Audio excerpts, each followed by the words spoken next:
Hello and welcome back to Hobby Vomit. This is Ian and I'm so excited that we're back. So this is actually my take two because I had some audio problems with my take one.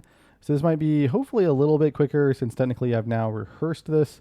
Hopefully I don't miss anything that I recorded in the first one, but we should be good to go. So first and foremost, I just want to apologize for taking this long to get out my weekly Retch. It's now been a month. So we're essentially going to be doing a month of weekly Retch. I just dropped the ball on the last one. That's on me. May is a crazy month for me. So I'm a professor at the University of Tulsa. The month of May is our month when we're going through finals and when the academic semester comes to a close. So I had all of that in full swing. I am not a huge fan of grading. It's something that has to be done. It's a part of the process, but I don't think any educator likes grading.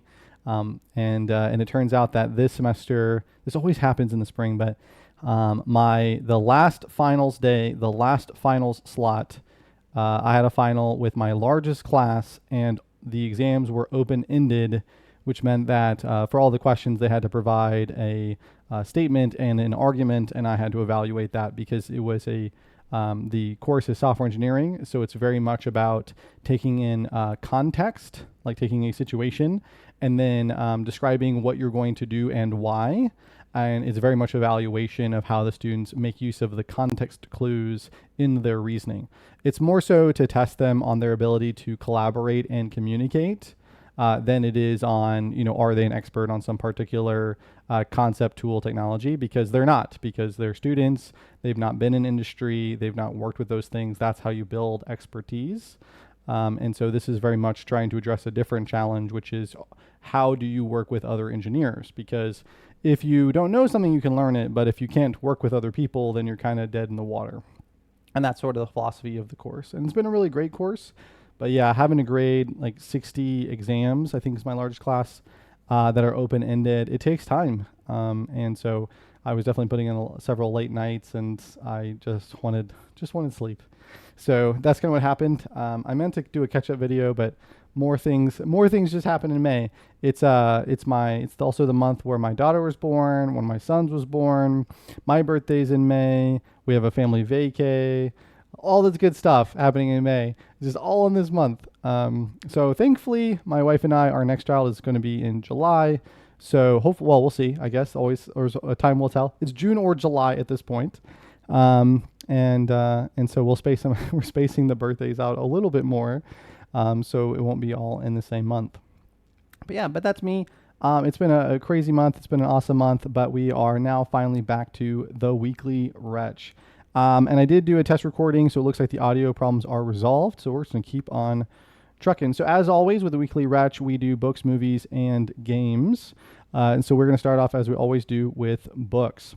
So for this month, the books are going to be focused on the Malazan series, specifically Gardens of the Moon into Deadhouse Gates, some Joe Abercrombie, and then a few other fun pieces. So let's go and start with the one that's kind of been the most present on the channel, which is the Malazan series. We did finish Gardens of the Moon. Matt and I were both kind of itching to get to Deadhouse Gates, so I did have to put a pretty hard push into finishing Gardens of the Moon, but we did it. I think I read between the two books something like 350 pages in 4 days. So it was definitely a very significant push to get Gardens done. This also means that I kind of dropped the ball on finishing the Garden series. So I do want to go back to that. And so now that we're in June and things have calmed down, I'm going to start revisiting my notes on the parts of Gardens of the Moon and going through and doing a part-by-part review and then a final book review for Gardens of the Moon. So I'll still be doing that. I don't want to leave that series unfinished. I really, really liked Gardens, and I'm really enjoying Deadhouse Gates. And if you'd like to hear more about that, please check out our series on Gardens and our series on Deadhouse Gates. It's been a ton of fun, and having a buddy to read with and discuss things with, especially the way that we're doing it, where Matt and I, we don't really discuss the book that much in Discord or outside of the discussion video. We kind of leave everything for the discussion video. So you're kind of seeing us talking about it together for the first time during that recording, and it makes it such a good experience reading through the book. It makes it very exciting, and every time we finish a discussion, I just want to go back. I just want to jump into the next part, like literally right after we're done. I just want to grab the book and go read it again. So it's been really, really cool. So that's been the Malazan series, and so once Dead House Gates is finished, I am reading it physically. I don't have an Audible for that. And once that's finished, we're going to pick up the next one, which I think is Mirrors and Ice. And so we've been doing a pretty good pace of one about every 2 to 3 weeks on average. So yeah. And then for Joe Abercrombie, Matt, of course, has talked about several Joe Abercrombie books on the channel and reviewed them. I've not ever read or listened to a Joe Abercrombie book. But I was in need of a new Audible because I had finished my last one, and I wasn't, during Lent, I was doing things like, or trying to, Augustine's Confessions and Bible in a Year. And so I still like doing stuff. Still like doing those, but I'm definitely kind of in need for another Audible book and something to kind of replace what I would normally do, which is YouTube, which is, I don't know if you guys have this experience, but for me, YouTube, there's like a burnout period where I'll go to YouTube and I'll find these great videos. I'm like, awesome, there's all these great videos. And then after like a few weeks or like a month or so, then YouTube gets into the spot where like it almost seems stuck. It like doesn't know how to give me recommendations anymore. The only reason I say this is because I know that there is good content out there that I want to listen to because I find it through other sources. But yeah, I'll be studying or grading or working at night, put on lo-fi, and then the next morning I'll drive to work and I'll look at YouTube and it's just all lo-fi. I'm like, YouTube, I know that I listen to lo-fi fairly consistently, but like I don't need my entire recommendations to be lo-fi. Or I'll have a morning where I'll, see there's a new headline in the news. I'm like, okay, I want to learn more about that. Put that on, and then that afternoon when I go to work, it's just or when I'm coming home from work, it's just all news. I'm like, I don't want this. Like, this is really exhausting. It's just like, it seems like it has to give me all of one thing, and it can't give me like novel things anymore, like things that are on the fringe. That might be really interesting. The fact, like, for example, that I'm in comp sci and I like listening to like new stuff on physics or computer science education or other math or hard sciences. And the fact that like I do listen to those and watch those on YouTube, and they almost are never on my feed. I have to find them from other sources. It's like really weird to me. But then I guarantee you, I can't actually guarantee you, but I bet you if I stop watching YouTube for like a month and then come back in July to watch YouTube after baby comes, I bet you a lot of that content will be back in my channel again. It just like, it seems to go through these slumps. I know part of that's on me too. It's like a reflection of me being burned out listening to YouTube videos. But yeah, there's like this weird thing with that recommendation engine. It kind of like, it like needs you to take a break from it. I don't know. And again, that might just be my experience, but I definitely hit these periods where like, I'm just tired of going to YouTube and it's no longer a good thing to be going to YouTube. And that's where I like to fill the void with good content, like books that people have put a lot of time and passion into. So Joe Abercrombie just recently dropped The Devils, and I picked that up on Audible, and we've been doing a listen/read of that as a Discord. There's several of us from the Discord that are going through it and discussing together, and I've actually really been enjoying that. It's kind of funny because whenever I go to upload videos, I have to switch over to the Hobby Vomit channel to upload the video, and then I see all of Matt's recommendations because now I'm on his channel, so he, of course, watches a lot of like book reviews and game reviews, which is pretty consistent with what we do on the channel. And I saw in the feed like a bunch of people basically saying, "Hey, look, I'm gonna DNF The Devils." I'm curious. I'll probably save it until obviously we finish The Devils. I'm curious. I feel like I don't see how I DNF The Devils. It's a good book. I'm really enjoying it. I'm actually enjoying it a lot, and especially as an Audible where I can listen to it to and fro work. It's like filling that niche super well. It's very easy to follow. It's funny. It's fun. The characters are unique in their own, unique from each other. As a group, are fun. I have a pretty good expectation of like where things are going. I'm just like, I'm not going to say that it's, the perfect piece of prose. It's not the perfect fantasy book, but it's great. It's a good, self-aware, like inversion on your run-of-the-mill, was it run-of-the-mill shelf stalker fantasy? And it's great. Like, I think Joe Abercrombie's doing a good job. I can see how people might come from it from like a different Joe Abercrombie work, because Matt has said like the First Law, for example, is really good. So I could understand if people are coming from Joe Abercrombie's other works and then saying, well, this isn't nearly as good. However, I will say that I reject those arguments on principle. If you're reading an author's book, like if an author's work, and then you go to read one of their other works, and then you have a hard time because it's not as good, I this is maybe a bit hard, but I don't see that as a valid criticism. I think that it's okay to read a book and then read a sequel and then say, well, this isn't really as good, or this isn't what I expected, or this didn't follow through. Because when you're evaluating a sequel, you're evaluating not only as an individual book, but as a contribution to that lineage, right? To that sequence, that's that sequel, that trilogy, that cycle, whatever it might be, but you're evaluating as a part of that series, not just as an individual book. But if you go from one book to a different book, or one series to a different series, it's a completely different series. And it's totally valid for authors to want to try new things. You can't expect an author to hit it out of the park every time they start something new. And you can't expect the author to just generally be better at writing, at achieving all the various elements of authorship when they start a new series, because the elements of authorship like pacing, plot, character development, they are individual things you can work on, but they also come together as a cohesive whole when it comes to putting a book together. So if an author changes genre or changes style, or they're wanting to try something new, it's not like because they're really good at character development in one book, they're just going to be better at character development in this other book, because they're developing a new set of characters in a new type of situation, in a new type of genre. It all comes together, and it all has to be evaluated as a whole.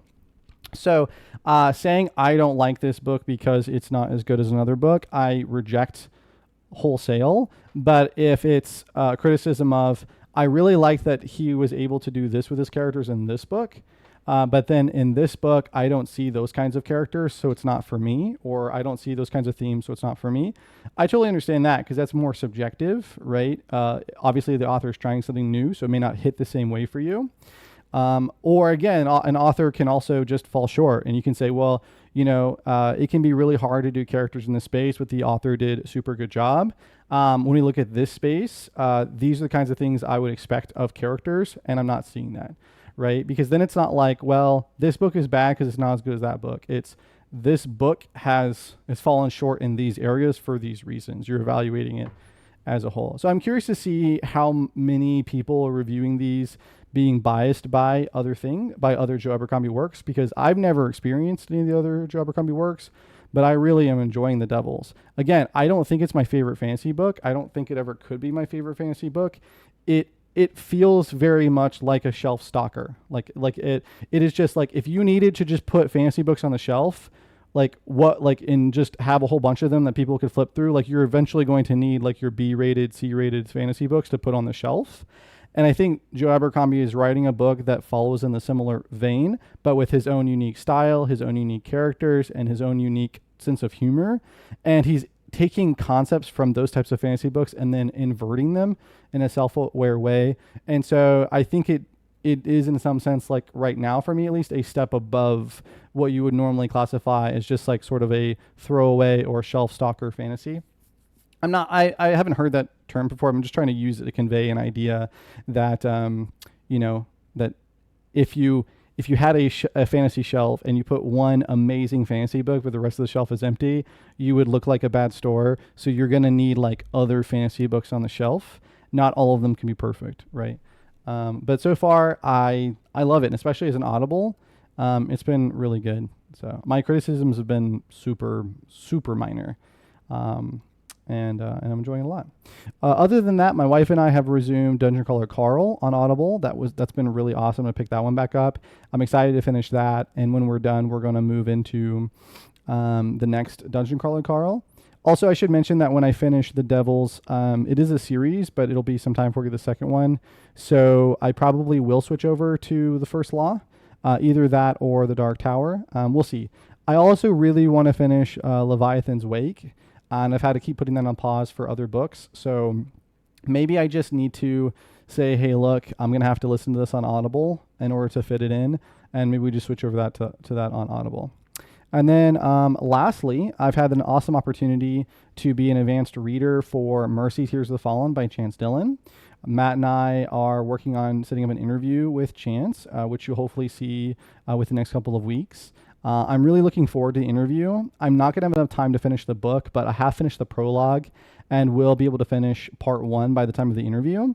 So I'm really excited to finish that and to be able to have an interview with Chance and just be able to ask him questions about what kind of inspired him as an author, what got him into the book, what got him thinking about this. I also really like the fact that the book is being advertised as a sort of intersection of ideas and themes from different forms of media. So it has themes from authors, it has themes from video games, and I just felt like really appropriate for our channel. And so I'm really glad that we have the opportunity to talk with him and interview him. Because of course, like, we are a mixed bag of hobbies, right? Books, movies, and games, and more. So it feels very fitting that here we have an author whose work is very much inspired by different forms of media, and we're a channel that really likes to enjoy all forms of media. So it's pretty cool. Once I'm finished with Mercy Tears of the Fallen, it's not out yet, but it will come out this summer. Then I'm going to, I think Matt and I are going to try to be alpha readers, if Chance is okay with that, for his next book, the sequel to Mercy. So I'm going to be replacing Mercy with the next one, hopefully.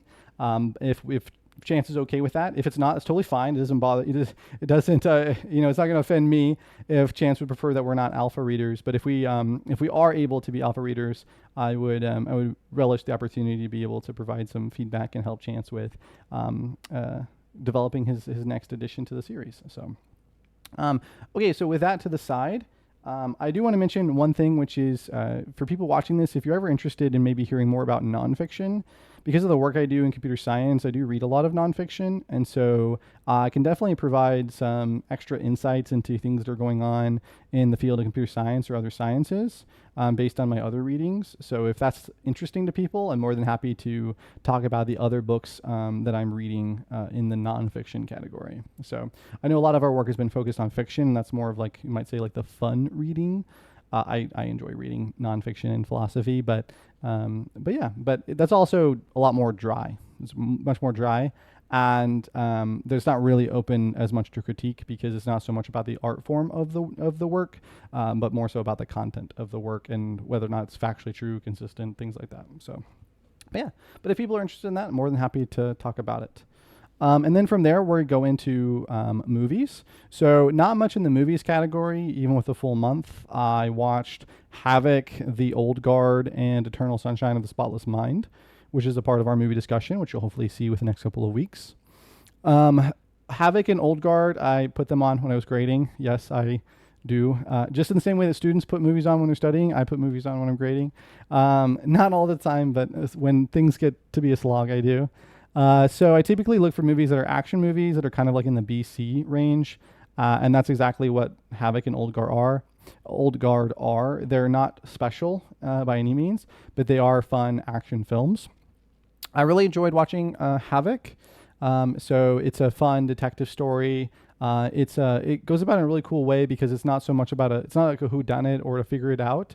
You know exactly who did it. The trick here, the catch here, is that everybody involved in the story is someone where a mob boss or crime boss has leverage over them. So you have a series of characters that are being brought into conflict because of some decision they made in the past that has left them compromised. And now the way in which they're compromised is being used to leverage them to do things that they don't want to do. And that's now bringing them all into conflict. And then that creates chaos. And then they have to find their way through the situation, even though it becomes quite violent and heated. And so it's a very neat story. And then in the end, Tom Hardy's character, that was another reason why I wanted to watch it, because I wanted to see another film with Tom Hardy. I think he does a great job in that film. And I think he's done a great job in other films that I've seen him in, especially things like Mad Max. I know he didn't have much dialogue in Mad Max, but he did a great job. So anyway, but I like the fact that in the end, many of the characters choose to do good, even though it comes at personal expense. And while that is a trope that's been used a lot in these kinds of movies, I think it is a very positive thing to continue to reiterate to society that even when somebody has leverage over you, even when it seems like your life is over, even when it seems like there's no way out, we can still choose the good. We don't have to descend into depravity or into darkness. We can continue to seek the light. And again, even though that's a reused trope, I think that's one that you can't really iterate enough. So if more and more action films or other films want to keep coming out with that theme, even though they might be, let's say, like a B or C, they're not really contributing anything particularly novel. That's okay. I'm all for it. Okay. Just in the same way we need books to stock shelves. I guess you could say we need movies to stock the internet. I don't know, but I'm all for it. I'm all for it. So keep them coming.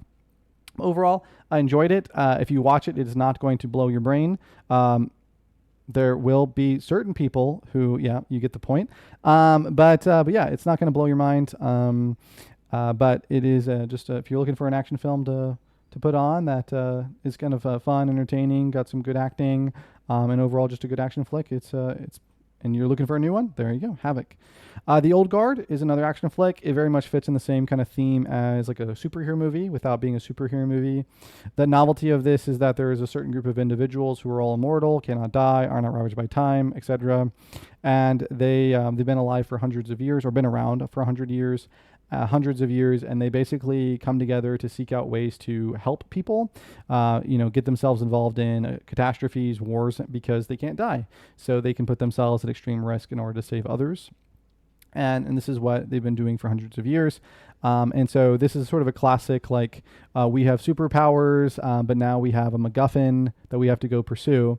In this case, they are the MacGuffin. Someone is trying to figure out how to use their genetics in order to develop a sort of cure for death. And in order to do that, captures one of the individuals and then is essentially going to torture them for all time in order to get this cure, and then continue to harvest them for that cure. And so effectively this blessing, if you will, is kind of being inverted into a curse, because now what's keeping that person alive can now also be used for their infinite torture. And so the other group have to band together to go save that individual. Now, I will say again, it's more in that sort of low B, high C category in terms of an action flick. It is nothing special in terms of characters, dialogue, twists, or anything like that. Everything is super predictable, but it was still, again, a fairly fun action film. I do enjoy the one for the all theme, even though I don't necessarily agree with that philosophical take, but I do enjoy that theme. And I did, sometimes these movies will surprise you. There was a cool scene in the movie where they have a human in they have a human with them when they have to storm this building to rescue their in order to rescue their friend, right? Their compatriot. And so anyway, so they have a human with them who they're all working together to basically breach this building. And so they're doing this sort of classic action film of they breach in, and then they are going to move floor by floor until they get to the lab where their friend is being held prisoner. And they're going to go in, they're going to clear their corners, and right, they're going to do all that. But they're immortal, they can't die. Even if they take bullets, they'll just get right back up. But of course, there's a human, so if they take a shot, right, it could kill them. And so what's kind of neat is, like, while they're breaching, the immortals will do this rotation where they keep rotating around the human to wherever the most dangerous lines of fire are. So even though they're exposing themselves to being shot, they're protecting the human as like a human, as like their own, essentially as a shield, right? As like a human shield or an immortal shield. And so like as they're breaching, they're constantly getting shot because they're trying to make sure none of these shots can actually hit that human. And so I thought that was like a really neat idea, right? Where just like without even talking about it, they just sort of naturally know that they need to form a defensive wall around this person so that person can't get killed. And they're willing to take bullet after bullet to do that because they're not going to die. And they do feel pain. So each of those shots like hurts them immensely, but that person doesn't get killed. And I just thought, I was like, man, that's a cool idea. Like, way to take some of the ideas that you've put into this film and then leverage them for something kind of fun. And so I love it when movies give you those kinds of moments, and you can find them even in movies that are like, they're not like gonna, again, they're not gonna be like, wow, I have to watch this, again, I need to show everybody this movie, right? But like, they can even surprise you with these cool ideas. So I was really happy to see that, and I thought that was really cool. There's gonna be an Old Guard too. I'll definitely watch it. So very, very cool. And then the TV shows that I watched, Eternal Sunshine of the Spotless Mind. I watched that. I really enjoyed that. My wife and I actually watched it together. She'd seen it before. I have not. We are going to be doing a movie discussion on that one. So if you'd like to hear more of my thoughts on that, definitely check out that movie discussion. So I'm excited to see what other people have to say about that as well. And then TV shows, I watched The Last of Us season 1. With all the reading and grading and things like that, I haven't really been watching much in terms of other TV shows. But with Last of Us season 2 out, I wanted to go back and watch Last of Us season 1 again. It's I really didn't have an opportunity to talk much with people about Last of Us season 1 after I finished it the first time. Because there were several guys in the Discord that were watching it at the same time I was, but we weren't doing this kind of thing yet where we'd go and discuss it or provide like a weekly retch. So I really didn't have an opportunity to go through it with them. I wish I had, because after I finished it this time, Matt and I got to talk about it more. And just talk about, because he played both the games. I've only played the first part. I've only played part 1 of the games. I've not played part 2. And so if you're not familiar, like part 1 very much focuses on Joel, and part 2 very much focuses on another character, Abby. And so I know everything that happens because because that kind of thing like doesn't become unknown, let's say. So I know everything that happens, but I had not played it. And so I was like, it might be kind of fun. I'll watch season 1, and I'll watch season 2. So overall, good show, but I think that it's only a good show if it's a part 1. If that's where the story ends, great show. But the fact that it's not where the story ends, not good for part 2. It seems like part 2 just is going to be weird. Just weird. So yeah. And with that, let's jump real quick over to games. So a lot happening on the games front. The month of May has been amazing. Got to play some Oblivion Remastered. Got to play Clay Obscure. Amazing. You should be playing these games. They're so good. Matt and I got to play. We've been playing Linked, Banner of the Spark together. I've not played enough to have an opinion on it, but I am enjoying it. I found my 46th room in Blueprints, and I'm now trying to discover what else has happened in that story. I've put together my detective murder board of clues to try to understand the story, and that's been really fun. And yeah, so I'm really enjoying that one. Excited to see kind of what the overall story is. I picked up I found a recommendation in my feed for a game called Drop Duchy, which is a roguelite Tetris with a twist. It's a first game from an indie studio. It is very much like a sleeper roguelite. I really like it. And I tend to really just go for deck builder roguelites. But I really like Drop Duchy. And so if you are kind of interested in a play as you want Tetris with a twist, it's really cool. And I would very much recommend giving it a go, especially for its price tag. So Drop Duchy, it's kind of a sleeper roguelite, but I think it's been doing awesome. And if you like Tetris, roguelites, or just want to give a new type of game a try, you should definitely try this one. Drop Duchy. Really, really cool stuff. So those are kind of the main games I've played. So let's talk about board games. My wife and I have been playing War Story Occupied France, which is a narrative-based adventure about spies behind enemy lines in France.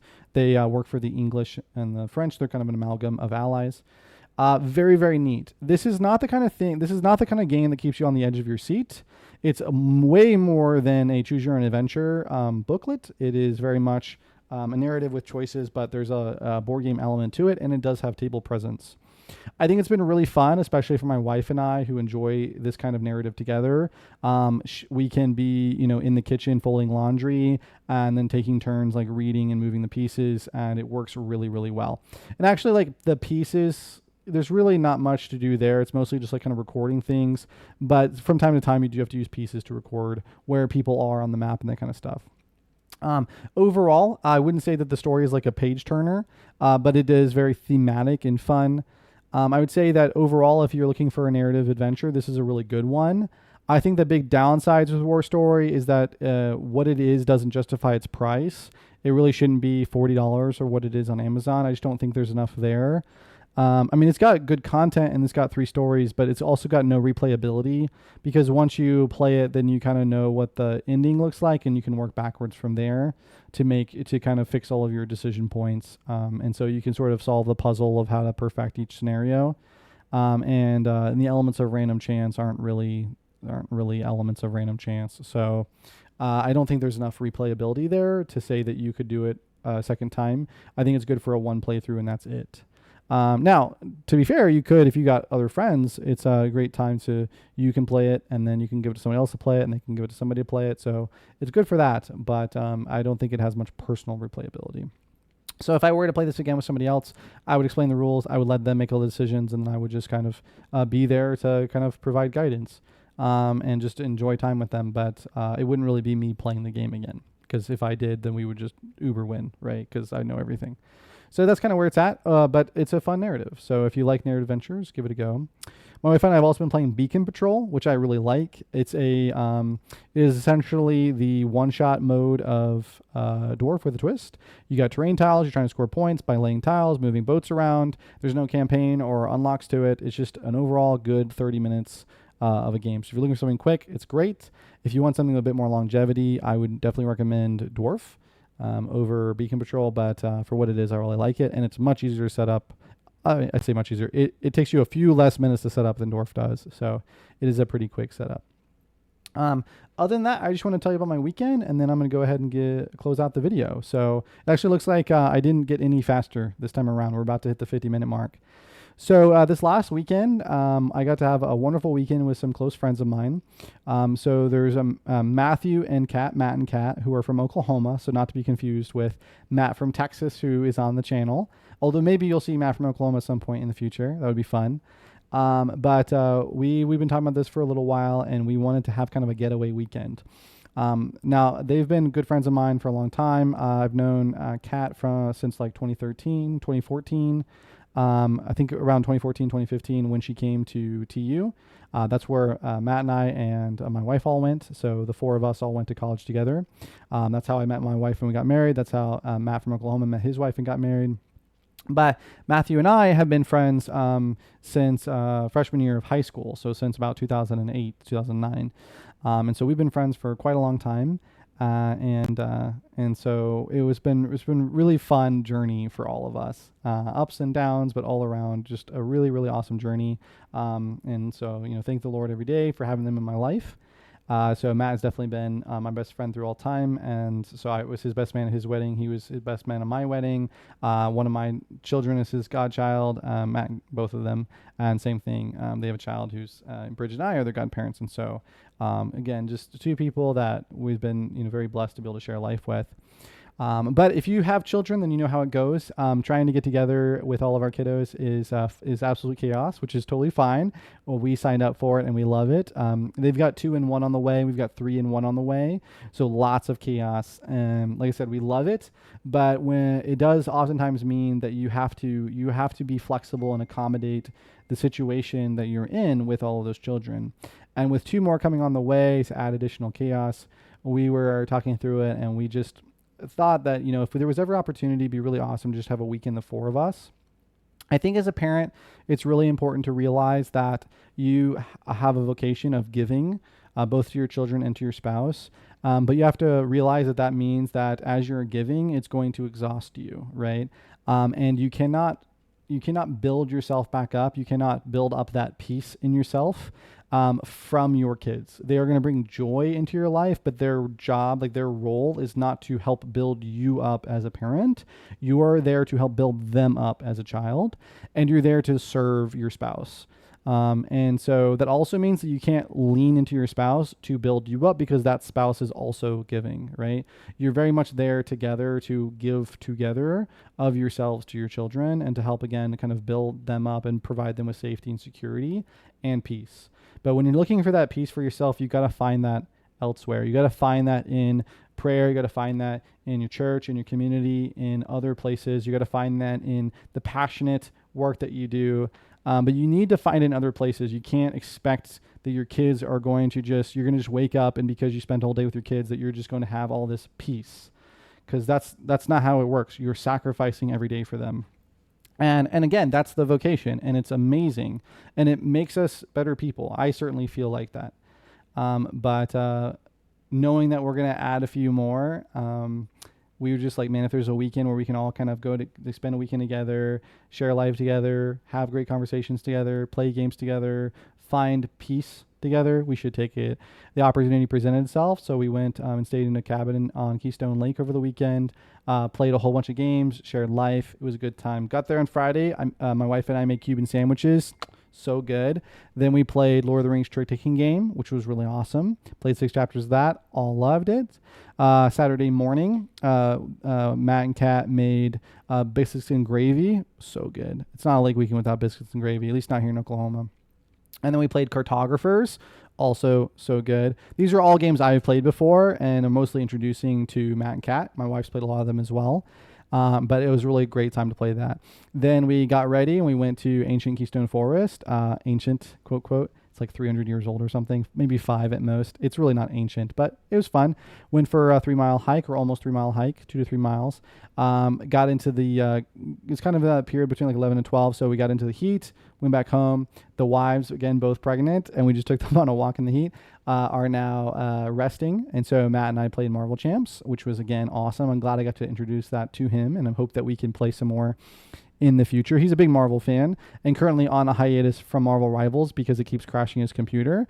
So I'm sure that Marvel Champs will help scratch that itch. And he's also, him and I played Magic the Gathering together through high school. So, that was like a big thing for us. So I'm excited to play more of that.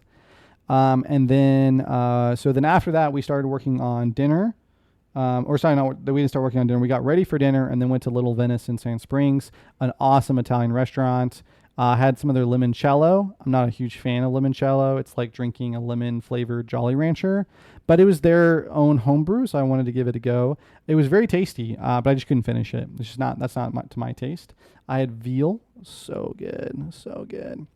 And then we went back and we got into comfies, and then we played Endeavor Deep Sea. It took 3.5 hours. I didn't know if it would take that long with 4 players, but it certainly did. We were able to, just by the skin of our teeth, actually complete 4 of the 7 objectives on scenario 2. So that was really cool. And then the ladies went down for bed, and then Matt and I played Sky Team before going to bed ourselves. Also such a good game for 2 players where you're like kind of working together to fly a ship. Sunday morning, we went to Mass and then came back and had breakfast burritos and then played Lord of the Rings trick-taking game. We figured we'd play that while we're eating because when we could kind of, finish it a little bit, can kind of finish it a hand every 5 minutes kind of thing. Got into scenario 9. Things got out of hand. We lost 3 rounds. We were determined to try to finally beat it. Ended up playing that for a couple of hours, not just for like 3 rounds, 15 minutes, but played it for like 2 hours. And so, but overall, I had a really good time. It felt so good when we finally completed scenario 9, and then we packed up and headed home. And so that has been the month. But I don't really have anything more to add. Hopefully this one will go out today, and you all can hear about my week. If you have any suggestions or comments, let me know. Only thing else I want to add is just to let you guys know that while we do focus on books, movies, and games, there are a lot of hobbies that we also share. Like, for example, I'm really into programming languages as a computer science professor, and know and use and study a lot of them. And that's a type of hobby. So, if anybody's ever watching this, listening to this, and you guys would like to hear about some of our other hobbies, maybe unique elements that we can add to our own weekly Retch, be happy to do so. Just let us know. But otherwise, this has been Ian. This is Hobby Vomit. Hope that you all have a wonderful rest of your week, and I'll see you in a couple weeks for the next Retch. Bye.